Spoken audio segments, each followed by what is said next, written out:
I met Natalie at a casual neighborhood cookout. It wasn't supposed to be anything special, just burgers, cheap beer, and lawn chairs in the sun. I'd almost skipped it to stay home and catch up on work, but something nudged me out the door that day. She was there with a few of her friends, standing near the grill, laughing at something that didn't seem all that funny but sounded better because it came from her. We started talking over a tray of burned hot dogs. That was our first real conversation. She was quick-witted, sarcastic, charming in a way that didn't feel rehearsed. I liked how she made fun of the music and then immediately started dancing to it. We exchanged numbers that evening and had our first date the following week. Coffee, a walk through the park, and a conversation that lasted way longer than either of us expected. Things moved naturally after that. We saw each other often, grew close fast. There wasn't a big moment where I knew. It just built slowly, steadily, until one day I couldn't imagine my world without her in it. We moved in together after a year, got married a little after that. It wasn't a big ceremony, but it was full of love. Her smile that day, I still remember it. When our daughter Lily was born, everything shifted, but in the best possible way. Suddenly, our life wasn't just about us. It was midnight feedings and baby monitors, tiny socks in the laundry and toys underfoot. Natalie was a natural mom, organized, loving, endlessly creative. She handmade Lily's birthday decorations, made photo albums for every milestone, even kept a memory box of her first drawings. Watching her be a mom was one of the most grounding experiences of my life. We live in a quiet neighborhood, not far from where we first met. Our house isn't huge, but it fits us perfectly. I work in IT from home most days, and Natalie runs her own event planning business. She's got a great eye for design, and people love working with her. She has this way of making everyone feel important. Our schedules don't always line up, but we've always found ways to make it work. She'd handle school mornings, and I'd take bedtime. Weekends were usually family time, unless she had an event. I've always loved our life. The rhythm of it. The simplicity. I thought we had something built on trust, partnership, and shared dreams. At least, that's what I believed. But for now, I'll stop here. Because this is how it began, and that beginning felt real. Our life together, once we were married, was a kind of steady joy, not the movie-type whirlwind romance, but something better, familiar, dependable. The kind of happiness that lives in little things, like grocery runs where we ended up buying way too many snacks, or folding laundry side by side, while music played from her phone. Natalie and I settled into married life like it was what we were always meant to do. We'd chosen a modest home in a quiet cul-de-sac, just enough space for us and Lily, with a small backyard where she could run around or play with sidewalk chalk. Natalie added her signature touch to every room. Neutral palettes, dried eucalyptus in ceramic vases, black and white family photos arranged just right on the walls.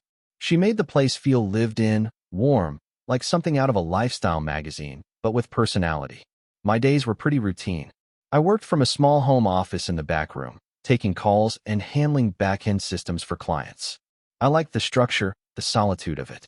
Natalie's work was more spontaneous. She'd be gone some afternoons scouting venues or meeting with brides, then home by dinner, her camera bag slung over her shoulder and stories tumbling out about difficult clients or last-minute floral emergencies.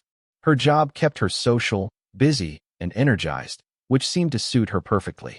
Lily was 8 now, full of questions and stories and bursts of imagination that could turn a cardboard box into a spaceship.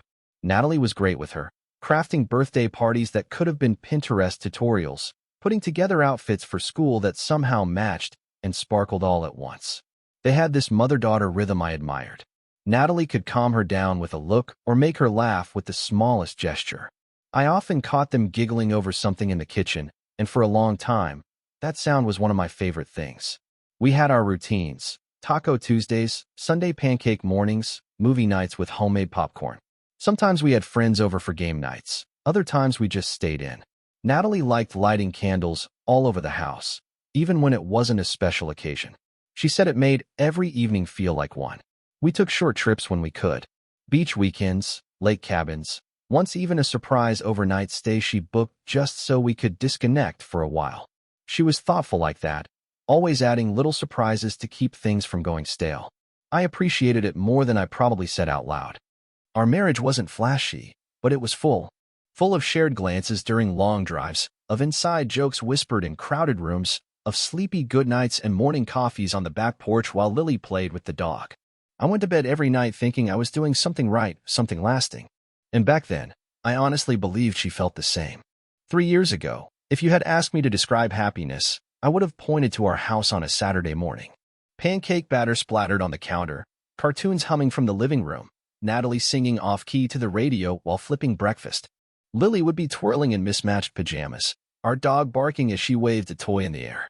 I'd be sitting at the kitchen table with a mug of coffee, watching it all happen with this quiet, settled feeling in my chest. That was it. That was the life I always wanted. Natalie had always been a planner. She color-coded everything, our calendar, grocery lists, even vacation itineraries. But she wasn't uptight about it. If anything, her organization gave us the space to relax, to be spontaneous without falling behind on the day-to-day stuff. I always admired how she managed her event planning business and still somehow had energy left over for Lily's school events, for meal prepping, for date night she'd surprise me with even after long days. She took pride in the life we had. Every holiday was a full production, handmade decorations, themed snacks, and of course, thousands of pictures. Natalie documented everything. We had photo albums for every year, digital folders organized by month, even a scrapbook she and Lily worked on together when they had downtime.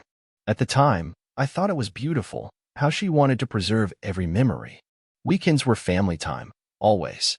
We'd take Lily to the zoo, or on little road trips, or just have a picnic at the park. Sometimes Natalie would bring her camera and shoot candid photos of us, saying she wanted to capture the real stuff. She'd show me the pictures afterward, Lily with jam on her cheek, me mid-laugh, her caught in the background smiling like nothing else mattered. I believed in those images. I believed in her. We weren't rich, but we were comfortable. I managed most of our finances. Natalie preferred to focus on the creative side of life, and we had a good rhythm. We saved where we needed to, but we didn't stress about money. If she wanted to splurge on a new lens for her camera, I supported her.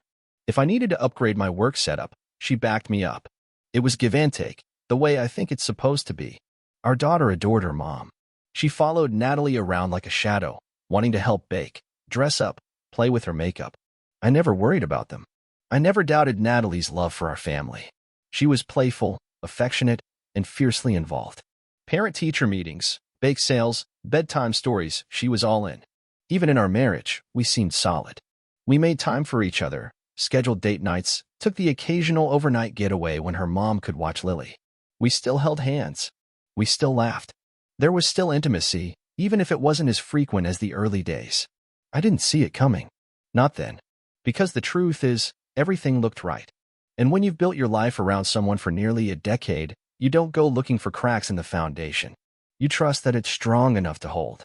I don't know exactly when it started, maybe a few months before her birthday. But looking back now, I can point to small things, barely noticeable at the time, that started to build into something harder to ignore. At first, it was her phone. Natalie had always been a little attached to it. Her work depended on it.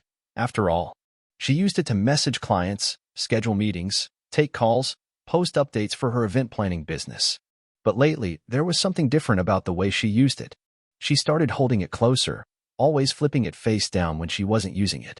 She used to leave it on the counter while cooking or watching TV, but now it was always within reach, always angled away from me. There were more texts, more late-night messages she didn't explain. Sometimes I'd ask, "Everything okay?" And she'd glance up just a second too long before answering, "Just work." Then she'd change the subject quickly, like she was trying to keep the moment from stretching into something uncomfortable. I wasn't looking for problems. I honestly wasn't. But after a while, the small things started to stick. She got more distant, not cold, but distracted. We'd be watching a movie and I'd realize she hadn't laughed at a single joke.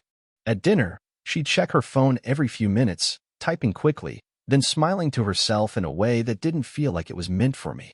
She started going out more, 2 client meetings that ran late, networking nights that didn't always line up with her calendar. She always had an explanation, always smiled when she gave it. And maybe I was just tired, or maybe I didn't want to see what I was starting to feel, but I kept brushing it off. I told myself she was just busy, that her business was growing, and she was putting in extra hours to keep it moving. I even felt guilty for doubting her, guilty for watching her too closely. That's not who I am. I trusted my wife. I built my life around her. But some nights, I'd catch her staring at her screen, her face lit by the glow in the dark room, her fingers tapping away quietly. And when I reached out and asked what she was working on, she'd lock the screen too fast. Her voice would stay calm, but her posture changed, just enough that I noticed. She started being more careful with what she shared, more vague. She used to tell me everything, the highs and lows of her day, the funny things that happened, the weird clients she'd met. Now, it was all surface level. It was fine. Busy, but nothing interesting. Just the usual. There's a kind of silence that settles in a house. Not loud, not angry, just hollow. That's what started to creep in between us. She was still there, still cooking, still tucking Lily into bed, still laughing sometimes. But not with the same ease. Not with the same warmth. I didn't know what it meant, but I started wondering if I was losing something. And I had no idea how much I already had. By the time spring rolled around, I had started keeping track of small things, not because I was suspicious in the traditional sense, but because something inside me felt unsettled. Natalie wasn't acting wildly different, but there was a kind of emotional static between us that hadn't been there before.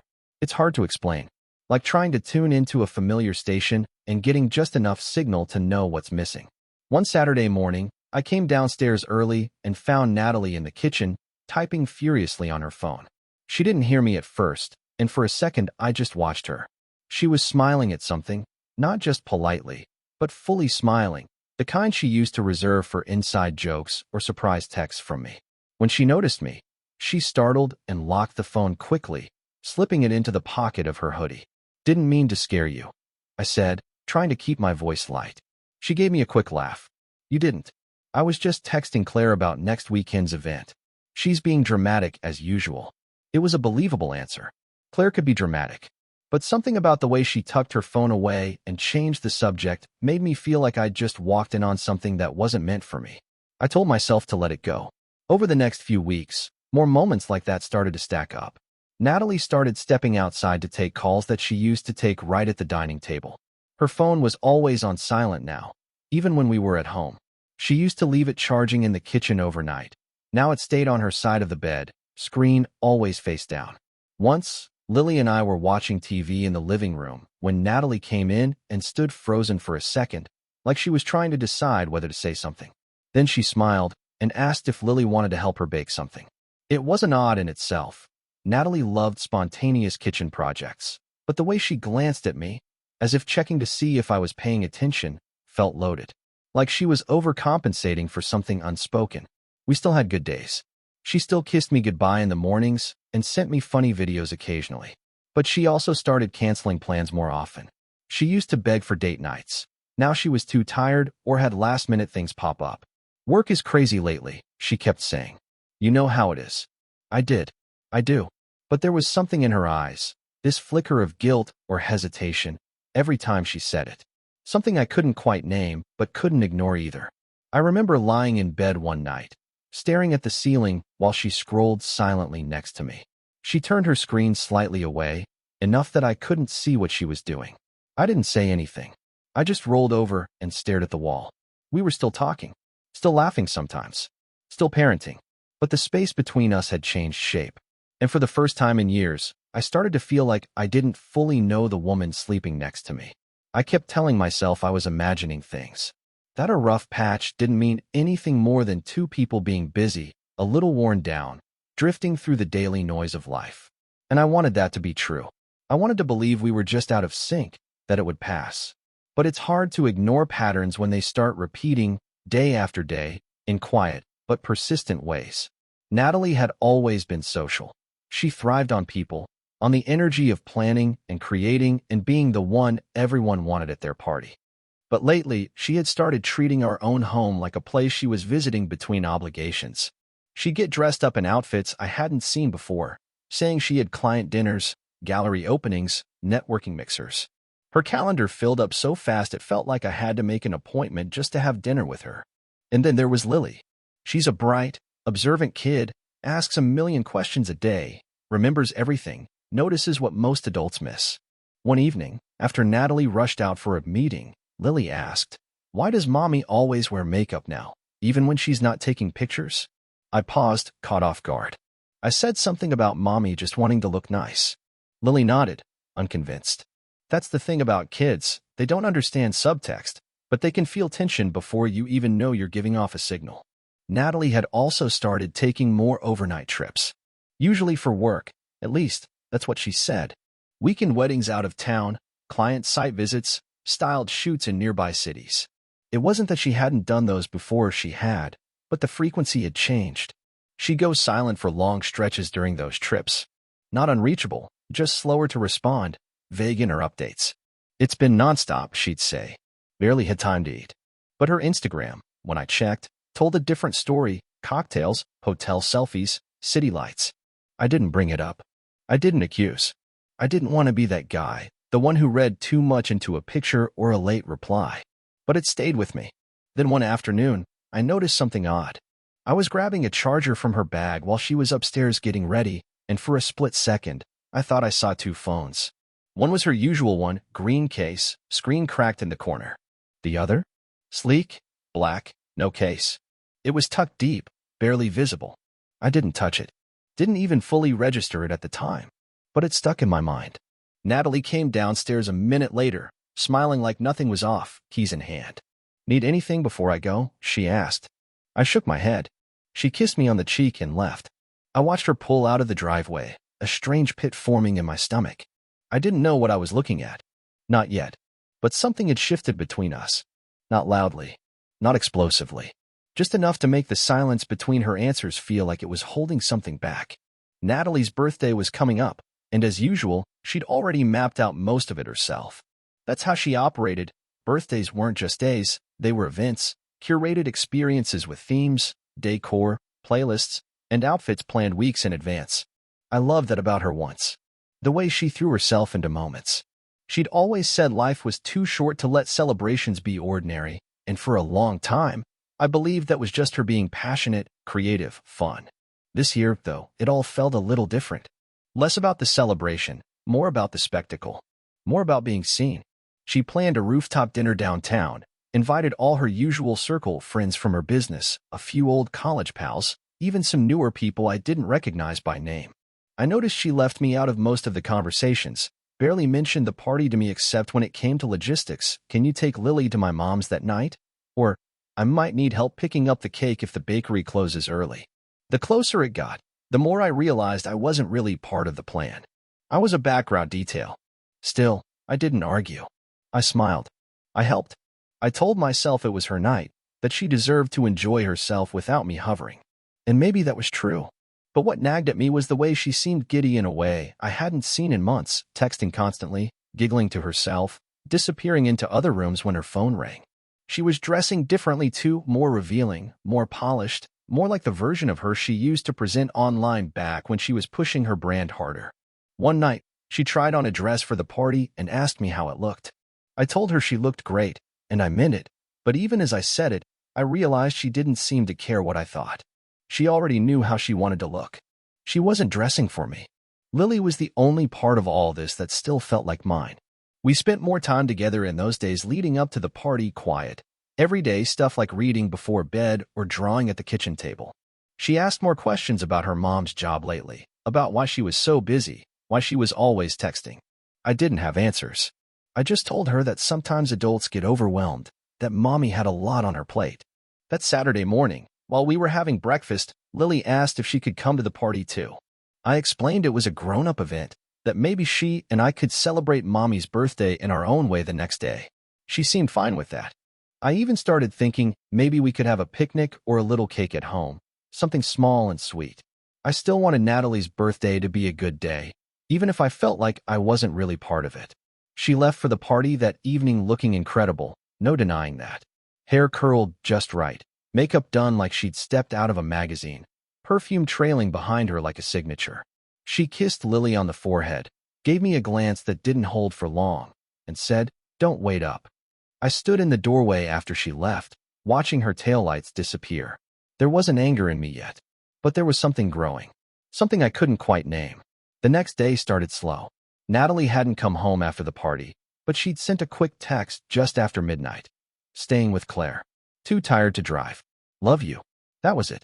No good night. No call. No photo of the group like she usually sent. Just that flat message. I didn't reply. I told myself she needed space after a big night and left it alone. I let Lily sleep in. We had pancakes, watched some cartoons, and then I reminded her we'd swing by her mom's birthday brunch later, something Natalie had set up as a casual follow-up at a trendy little spot she liked. I wasn't thrilled to go, but it felt like the right thing for Lily. She had drawn a birthday card with crayons and stickers, proudly folded it, and tucked it into her backpack. She loved her mom unconditionally. I wasn't going to let whatever unease I felt get in the way of that. When we got to the brunch, everything seemed normal. Natalie was in high spirits, surrounded by friends. She looked like she hadn't slept, but was hiding it well. She hugged Lily tight, said hi to me with that performative kind of warmth she'd perfected lately, and went right back to her guests. We stayed for about an hour, made polite conversation, then slipped out quietly. I don't think she even noticed. The real moment, the one that changed everything, came in the car on the way home. Lily was in the back seat, swinging her legs, clutching the little party favor she'd gotten. Then, casually, like she was asking what was for dinner, she said, "Daddy, why does Mommy have two phones?" I blinked. "What do you mean?" I asked, glancing at her through the rearview mirror. "She showed me a video last night," Lily said. "Not on her phone, the other one. It was shiny. It didn't have a purple case. She said not to tell anyone, but it wasn't bad or anything. It was just a video." My heart pounded in my chest. "What video?" I asked slowly, trying to keep my voice calm. Lily shrugged. "I don't know. It was just people kissing or something." Then she put the phone in her makeup drawer. The one upstairs. I didn't say anything else. I just nodded, kept driving, and tried not to let the pressure building behind my eyes take over. When we got home, I sent Lily to her room and walked straight up to ours. The makeup drawer. She was so particular about that space. I rarely touched it. But today, my hands moved on instinct. It didn't take long. Tucked beneath a pouch of brushes and an old lipstick case was a second phone. Sleek, black, no case. Just like the one I'd thought I saw weeks ago. I tapped the screen. No passcode. It opened right away. The gallery icon stared at me, like it had been waiting. I opened it. And there it was. Videos. Dozens of them. Her in places I didn't recognize. With men I'd never seen. Some were short. Some were long. All of them unmistakable. All of them her. The laughter. The angles. The way she filmed herself like she was showing off a new dress. Only it wasn't a dress. It was everything. And then the messages. Text threads filled with photos, location tags, voice notes. Intimate conversations, flirtatious exchanges, explicit plans. It wasn't one mistake. It wasn't a single lapse in judgment. This was routine. This was a double life. I sat down on the edge of the bed, still holding the phone, while everything I'd built in my mind about us came crashing down. Not in a scream, not in an explosion, but in silence. The silence of knowing. I didn't yell. I didn't call her. I didn't send a dramatic text or storm into whatever brunch she was still soaking up the spotlight at. I just sat there on the edge of our bed, the secret phone warm in my hand, breathing slowly through a storm of emotions I didn't know a person could feel all at once. Rage, sorrow, humiliation, disbelief. It all collided inside me until the only thing left was clarity. Cold, sharp clarity. I stood up, walked into the kitchen, and placed her second phone right in the middle of the table, screen up, gallery app still open. Let it sit there like a trap she'd set for herself. I didn't even bother locking it again. I wanted her to see exactly what I'd seen. To walk in expecting a quiet house and find the truth laid bare under the kitchen lights. No confrontation, just evidence. Her own words, her own body, her own undoing. Then I packed. Not everything, just what mattered. Lily's clothes, her backpack, her favorite stuffed rabbit. My essentials.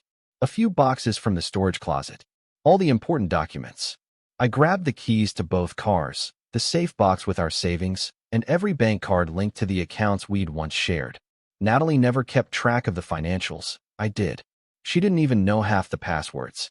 I made sure she wouldn't be able to access a cent. Before I walked out, I changed the code on the garage and the alarm system. I'd already arranged for a locksmith to change the front door locks by the end of the day. I wasn't coming back, and I wasn't letting her in. I called my cousin who had a guest house on the other side of town, told him I needed a place for a few weeks, just me and Lily. He didn't ask questions, just said, "It's yours," and gave me the door code. Lily didn't understand, of course. I kept it light.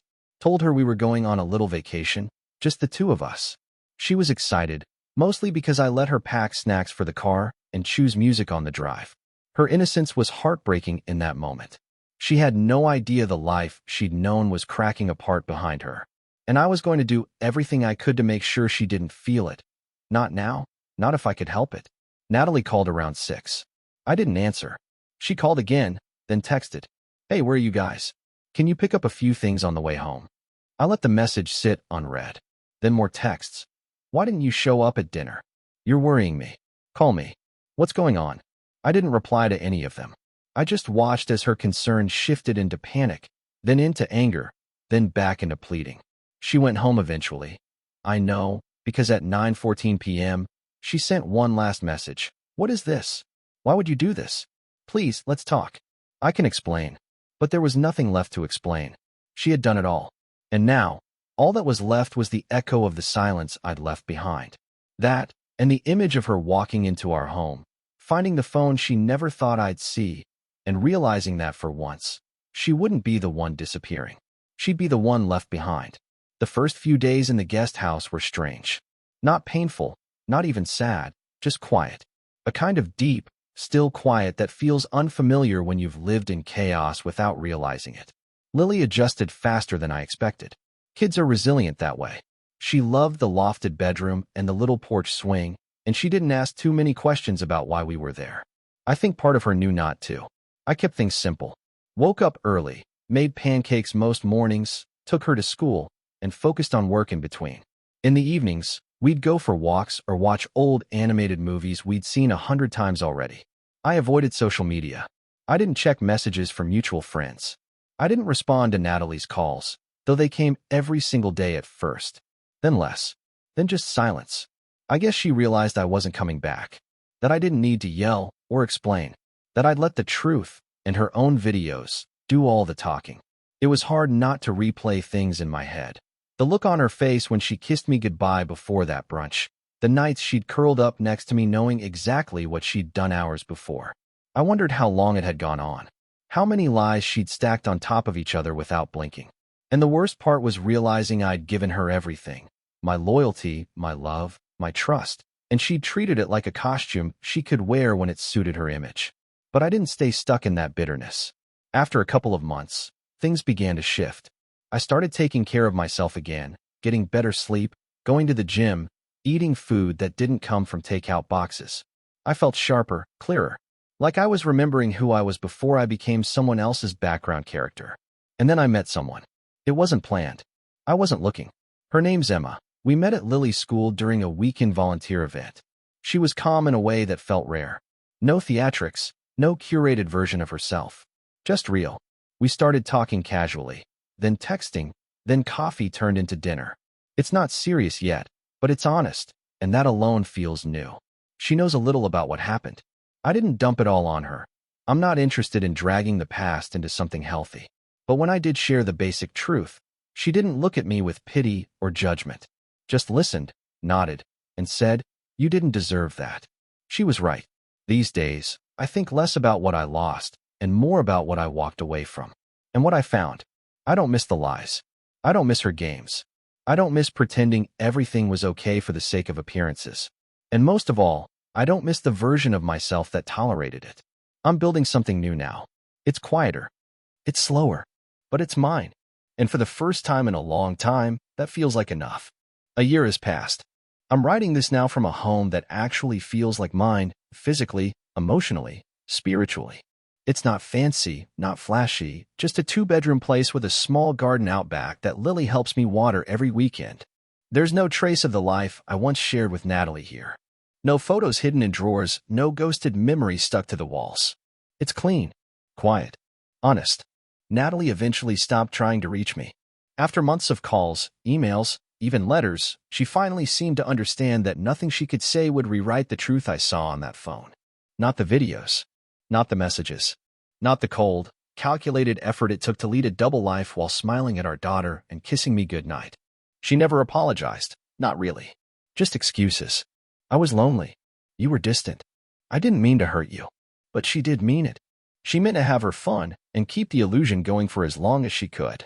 She meant to be careless, and she was, until the one person she never expected to expose her was the one person too young to even understand betrayal. Lily still asks about her sometimes. I don't lie. I tell her mommy made some choices that meant we couldn't live together anymore, but we both still love her. And it's true, Lily loves her mom, even if she doesn't understand the details. I won't take that away from her. But I also won't pretend. Emma's become more present in our lives. Not forced, not rushed, just steady. She has this calmness that steadies the room when she walks in. She never tried to fill a space that wasn't hers. She simply created her own. Lily warmed up to her naturally. The three of us go for hikes now, cook together, make weekend plans that feel effortless. No secrets. No half-truths. Just real, small joys that add up to something meaningful. Every once in a while, someone from my old life will message me, asking if I've forgiven Natalie or if we've made peace. The answer is simple. I've made peace with myself. I don't carry the anger anymore. It served its purpose. It got me out. But it doesn't belong in the life I've built since. There's a kind of strength in leaving without burning the house down. Just walking out, locking the door behind you, and never looking back. I didn't scream. I didn't make a scene. I just let the silence do what truth always does, cut clean. So no, I don't miss her. Not the lies. Not the deception. Not the endless second-guessing of my own instincts. What I have now is something better than revenge. It's freedom. And for the first time in my life, I'm truly living.